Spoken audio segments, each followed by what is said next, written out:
Welcome to Historic Adventures. Today, we're visiting a fabulous gem. We present Ludlow Castle. We hope you enjoy.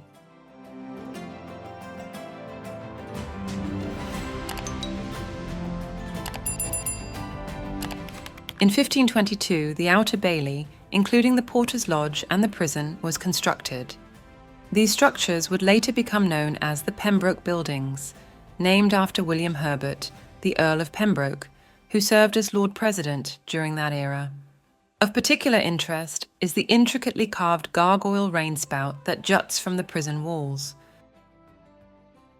To the right, you'll find the stables, which were added in 1597 under the patronage of another Earl of Pembroke, Henry Herbert, who also held the position of Lord President.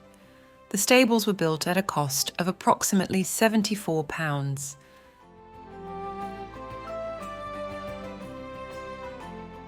The curtain wall stands as a remarkably well-preserved section, rising to an impressive height of 36 feet, with its parapet still intact. The masonry bears the marks of successive rebuildings over the centuries, with the most recent restoration undertaken after a significant collapse at the southeast corner in 1989.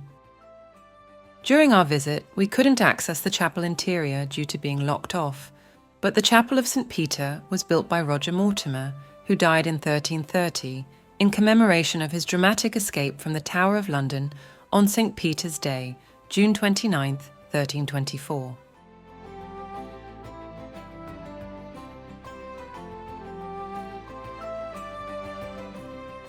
The Mortimer's Tower, constructed in the 13th century, served multiple purposes throughout its history. Initially built as a gatehouse, it overlooked the River Teme and Dinham Bridge, strategically controlling the route from Wales. If you examine the back wall on the ground floor, you can still see the outline of the original gate and the slot where the portcullis once stood. The tower's exterior wall is circular, a design that enhanced its defensibility, and it even featured a murder hole for added protection.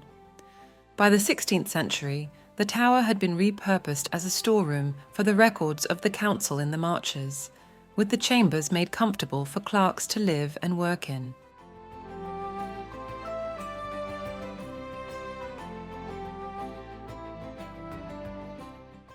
The castle ditch was a crucial defensive feature, guarding the most vulnerable side of the first Norman castle. This protective moat was vital in securing the fortress, and today you can still observe the rugged exposures of Silurian limestone that line its sides. The ice house, originally likely constructed as a magazine for storing arms and ammunition, later served a different purpose. During the winter months, it was filled with ice, which was carefully preserved for use throughout the following summer.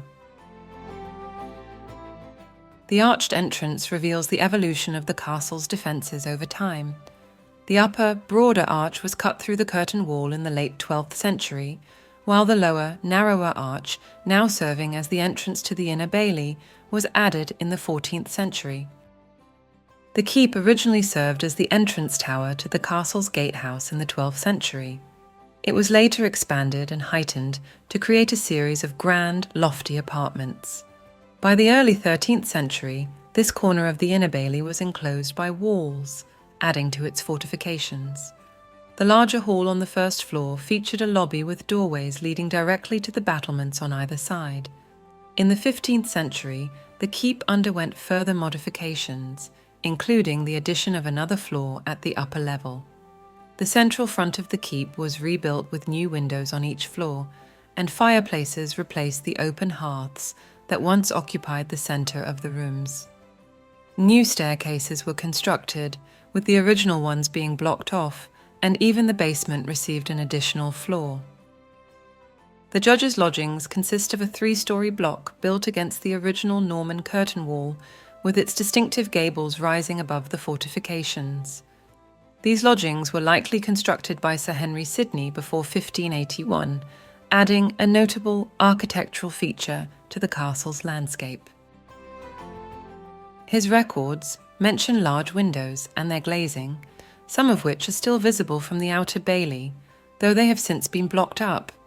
These buildings provided lodging for the numerous judges, attorneys, and clerks who needed to reside or stay at the castle when the Council of the Marches courts were in session. The Chapel of St. Mary Magdalene is a significant historical and architectural site dating back to the 12th century. This chapel is one of the earliest parts of the castle and is particularly noted for its distinctive round shape, which is quite unusual for ecclesiastical buildings of its time. The circular design suggests influences from the Crusader Church of the Holy Sepulchre in Jerusalem, reflecting the broader architectural trends of the Norman period in England. Dedicated to St. Mary Magdalene, the chapel served as a place of worship for the inhabitants of the castle. The Romanesque architecture of the chapel is evident in its robust, thick walls, round arches, and simple yet solid construction typical of the period's Norman style. This architectural approach aimed at conveying strength and fortitude, both spiritually and physically. The chapel has witnessed numerous historical events and has undergone several changes throughout the centuries. It fell into disrepair after the English Civil War, when Ludlow Castle was partially demolished and abandoned. Restoration efforts in the 19th century, followed by further preservation work in the 20th century, have helped maintain the chapel's structure and historical significance. Today, the Chapel of St. Mary Magdalene is preserved as part of the Ludlow Castle ruins and remains a focal point for visitors interested in medieval history and architecture. Although it no longer functions as a place of worship, it continues to be an important symbol of the castle's storied past and the religious practices of the medieval period. The Tudor lodgings, once partially known as the Pendover Tower, were constructed in the 16th century, replacing older structures. While most of the buildings are of Tudor origin, a circular staircase, or vice, from an earlier period still survives. These lodgings were used to house attorneys, clerks, and the Queen's messengers residing in the castle during the 16th century. The Great Chamber once housed the private apartments of the Lord and Lady of the castle. However, during the 16th and 17th centuries, parts of these luxurious quarters were repurposed by the Council of the Marches, reflecting the evolving function of the castle over time.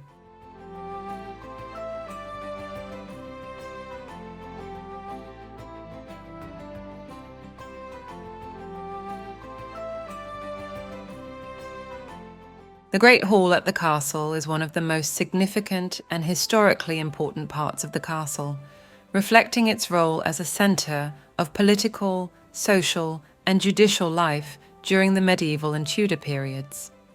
Built during the late 13th or early 14th century, the Great Hall was the main public room of the castle, where feasts, ceremonies, and important gatherings took place.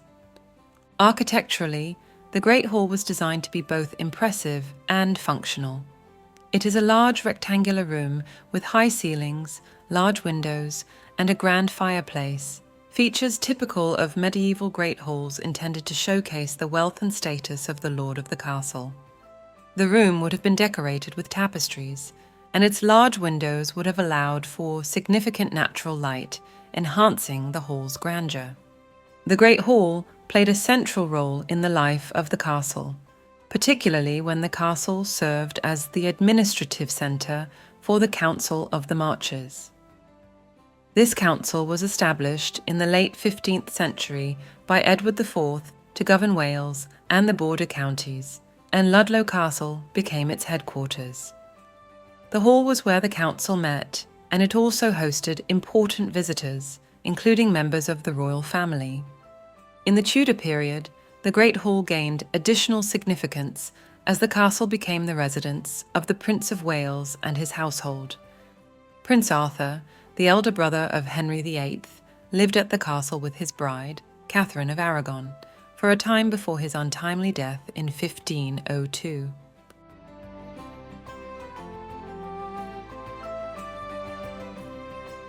The solar block, later known as Prince Arthur's block, was constructed in 2 stages after 1283, incorporating the northwest Norman flanking tower and an adjoining closet tower to create a unified residential unit.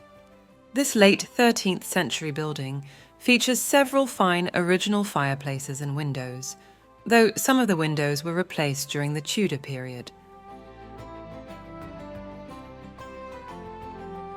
The Great Kitchen was the bustling centre of daily life within the castle, serving as just one part of a larger complex dedicated to supplying the entire fortress. Surrounding the kitchen were storerooms, vaults, a bakery, brewhouse, pantry and buttery, all working in concert to sustain the castle's residents. The kitchen itself was the hottest room in the castle, alive with the energy of constant activity.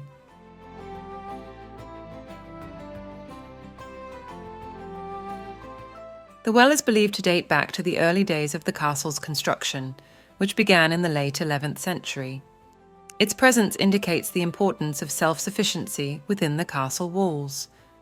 Access to fresh water was vital, not only for drinking, but also for cooking, washing, and other daily activities, essential to sustaining the castle's population, which could include soldiers, servants, and noble residents.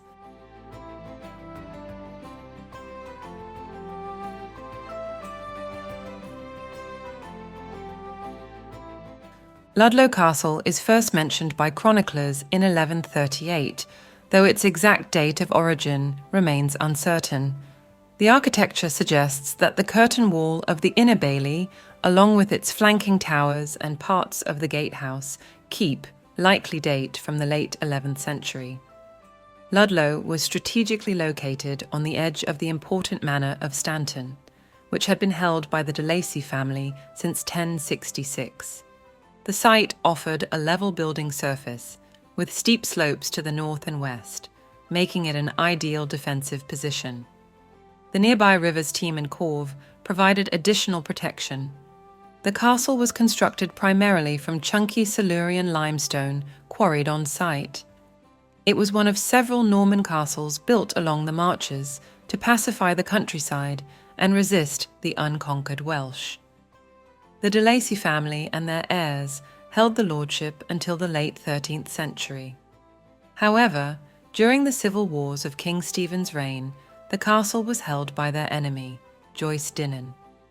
In 1139, King Stephen himself besieged Ludlow Castle, displaying great bravery by rescuing his ally, the young Prince Henry of Scotland, from a grappling iron. Despite spending much of their time in Ireland, where they acquired extensive estates, the de Lacy family maintained Ludlow as a significant power base. The castle occasionally came under royal control, such as in 1177, when the Pipe Rolls record regular payments to the castle's keeper. Ludlow Castle was also the site of many important meetings, including in 1224, when King Henry III negotiated a treaty with the rebel Prince Llewellyn, with Archbishop Langton serving as mediator. When the last male de Lacy passed away around 1240, the family estates were divided between his two daughters. Ludlow Castle eventually came into the possession of Geoffrey Geneville, a French baron from Champagne, and a distant relative of Queen Eleanor, wife of Henry II. Geoffrey spent most of his time in Ireland, and in 1282 he granted his Ludlow lands to his son, Peter Geneville. It was likely Peter who began constructing a fine range of domestic buildings within the inner bailey, marking a significant transformation in the castle's function. With the Welsh conquests of Edward I bringing greater stability to the border, these new structures helped transition Ludlow from a military outpost into a luxurious palace, featuring some of the finest buildings of that period in the country. The renovations provided a valuable base for Roger Mortimer of Wigmore, who married Peter Geneville's daughter. Mortimer, a key figure among the barons who deposed the unpopular Edward II in 1326, was later created Earl of March. However, his ambition led to his downfall, and he was deposed and executed in 1330. The Mortimer family eventually regained power and royal favour, bringing Ludlow into the forefront of national politics. The last male Mortimer died in 1425, and the castle passed to his sister's son, Richard Plantagenet, Duke of York. As the leader of the Yorkists in the Wars of the Roses, Richard's affiliation brought renewed significance to Ludlow, though it also led to the castle being taken and sacked by the Lancastrians in 1459. When Edward IV, son of the Duke of York, ascended to the throne in 1461, Ludlow Castle became Crown property, remaining a royal stronghold for the next 350 years, with the exception of the Civil War and Commonwealth period. In 1473, King Edward IV sent his son, Prince Edward, to be raised at Ludlow, safely away from the plagues and intrigues of London. The nobles and gentlemen who accompanied the young prince formed the Prince's Council, led by Bishop Alcock, the prince's tutor.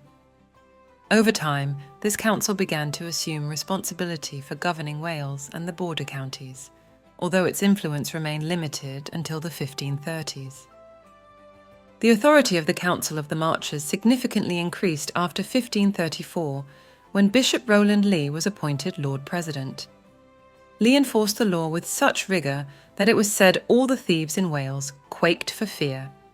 The reorganisation of Wales into shires in 1536 was part of this broader effort to establish greater control. For more than a century, Ludlow effectively served as the capital of Wales, with its courts bustling with criminal, ecclesiastical, and civil cases. This period of heightened activity led to substantial new construction at the castle, particularly in the 1550s and in 1581. Ludlow Castle became not only a centre of administration, but also displayed many features of an Elizabethan stately home. The Council of the Marches was dissolved in 1641, but was briefly revived with limited powers from 1660 until its final abolition in 1689. After 1689, Ludlow Castle was swiftly abandoned as the new government under William and Mary centralised control of England and Wales in London. By 1722, Daniel Defoe described the castle as the very perfection of decay. The townspeople looted the site for useful materials, leaving the principal rooms roofless. In the 1760s, the government considered demolishing the castle, but due to the prohibitive cost, opted instead to lease it to the Earl of Powys in 1771. A later earl purchased the castle in 1811. By this time, Ludlow Castle had transformed into a picturesque and romantic ruin, attracting numerous visitors. It became a subject of praise by writers, inspiration for poets, and a favourite of artists. In 1772, walking paths were laid out around the castle, creating a public amenity fitting for Ludlow, which had become a fashionable social hub.